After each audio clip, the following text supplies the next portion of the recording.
Hello, church family. It's 2 Minute Tuesday.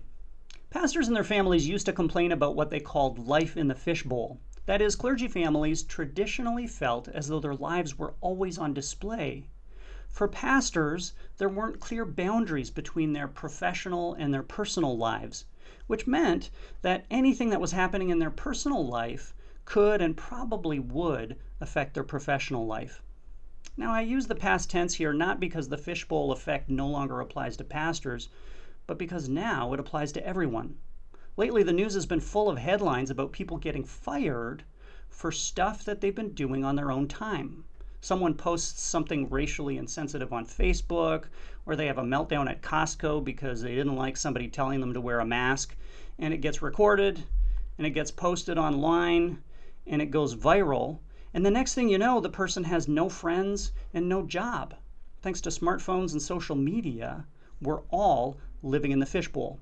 Now, you can get all outraged and indignant about the injustice of having to be decent and well-behaved all the time, or you can learn from those who have lived in the fishbowl.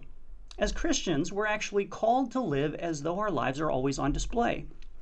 And there are two reasons for this. The first is that, of course, our Lord is always watching. We're ultimately accountable to Him for the way we live every part of our lives.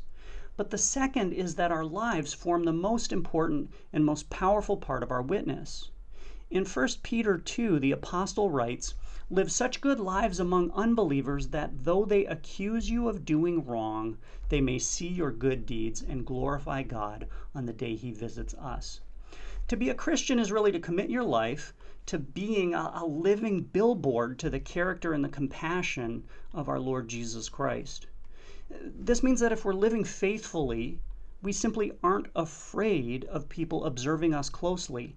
And if we're living faithfully, we never have to worry about our racist rants or our public tantrums ending up on Facebook. So, friends, fellow Christians, live faithfully and rest easy.